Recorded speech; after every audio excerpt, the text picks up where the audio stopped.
It's Laura Eubanks of Design for Serenity with your succulent tip of the day, and it's day one groundbreaking in Sunset Cliffs, California. This is somewhat of a suburb of Point Loma, San Diego coastal, and what a cute historic home this is.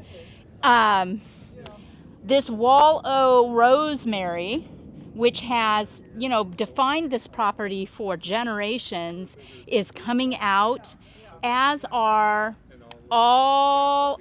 basically all the landscape you see. You know how I always talk about how, palm trees are iconic in San Diego and they're peas and carrots and very compatible with succulents, and I still stand by that.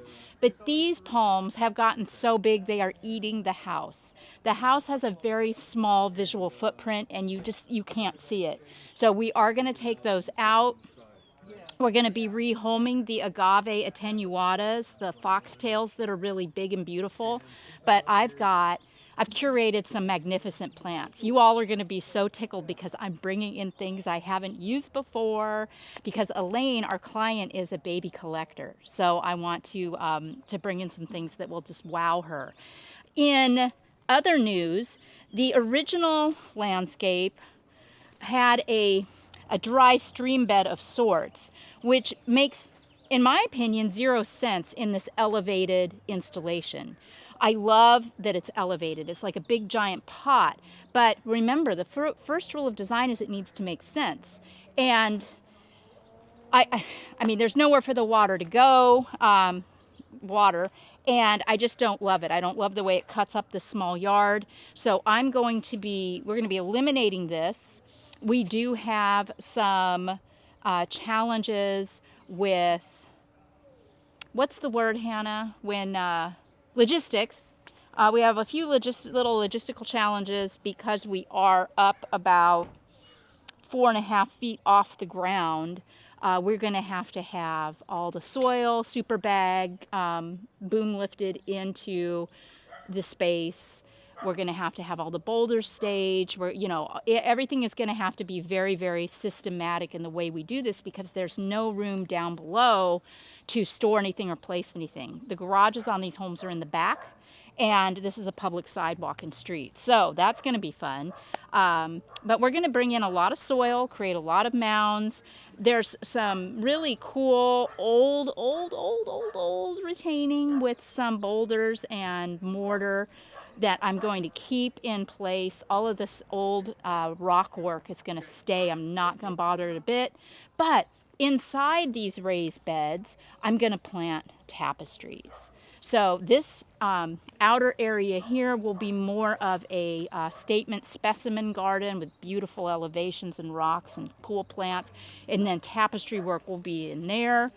This is a really cool little patio that was created for Elaine a really long time ago that she's never accessed, and she suggested, why don't you just demo it? But I like it. I think it's cute, and she's got a couple of really cute bright chairs that I think we can bring out and stage here, because remember, even if you're not going to sit in your garden, just the suggestion of seating is really welcoming. There's a little flagstone path that goes right along the edge of that raised bed. We are going to pull up those old flagstones and bring in some larger stand-up pieces and make that a little more dramatic. Also, because of the palm and the forium, you can't really get through anyway. So you probably have noticed there's some really big mature jades.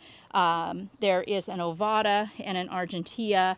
And obviously we aren't getting rid of these, but we may reduce the footprint a bit, meaning we'll dig them up, cut them up for parts and reset pieces, and then offer the rest onto one of the plant sharing sites or something. This is a big hesperaloe here that we're also going to divide. I haven't been able to find hesperaloe in forever, and I like it. But this is too big. This is a small garden, so we're just going to divide it, use a clump of it, and again, that'll be available. She has, here's a really mature Lycopoidioides. Look at that. See, this is what this plant does, though, that I don't like. See all that woodiness? which is why I don't use this a lot, because it tends to do that rather quickly. Luke is over here getting started on the rosemary, and I think I'm going to have him go ahead and excavate this agave first and set it aside over there, because this is a beautiful plant. It's a variegated needle and strings, and we're obviously going to use that, and I don't want it to get lost or damaged. So the neighbors have this wall. This is a challenge because it's dilapidated and it's falling over, but the neighbor is not interested in doing anything about it. So Elaine has done her best, you know, to cover it with this pretty variegated ivy, and then she's, you know, there's just nothing to be done. So we're gonna let that ride, remove the folium, do something really cool in here. Remember, all of these are gonna stay. We're also going to add more flagstone up here to make this more of a secure walkway to get from the back to the front. Elaine has got some really cool collectibles in her backyard, so we'll be sure and show those to you another day. Okay, so today it is a wrap of day 1 in Sunset Cliffs. The guys did a fantastic job of pulling out all of the old landscape. And you know you're on the right track when nothing looks better than what was there before. And I think that's the situation right now. What a cute house. You know, we couldn't even see it. And it is just such a cute, cute house. Her living room is right here. So she's going to be able to look down on this landscape too, which is another really interesting perspective and something for me to think about when I'm designing.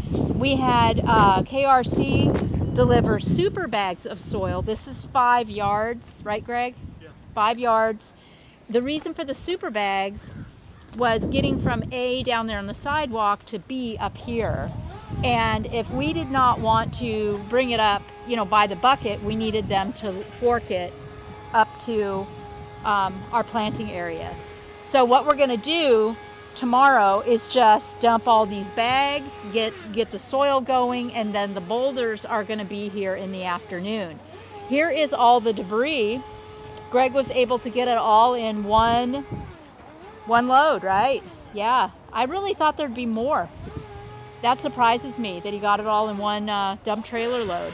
So we will be, Greg will be converting to subterranean drip. He's got his little port set up on either side of the walk path. Elaine is going to rely on solar lighting is her choice. And yeah, so, oh yeah, one of the super cute mammillarias that I picked out at Brandon's, he wouldn't let me have it. I'm really good at picking out the best things, and he's like, no, that's for my collection. So darn it. But he did have a variegated marlothii that, fingers crossed, he will let me have. Not today, but when he gets used to the idea, I might just be in possession of something that is absolutely exquisite. So meanwhile, Waterwise is coming tomorrow. KRC is coming tomorrow. Tomorrow is going to be a very, very big day. So everybody have a really great night. Hey, subscriptions are up. We are like almost at 99,000 already. I also got notification from YouTube that my videos are being shared on sources outside of YouTube. So you all are sharing on your other platforms. Thank you so much for that. And yeah, we're going to be at 100,000 before you know it. So big fun. Everybody have a great night. For Laura Eubanks and Team DFS and Sunset Cliffs, this has been day 1 and your succulent tip of the day. Bye, guys.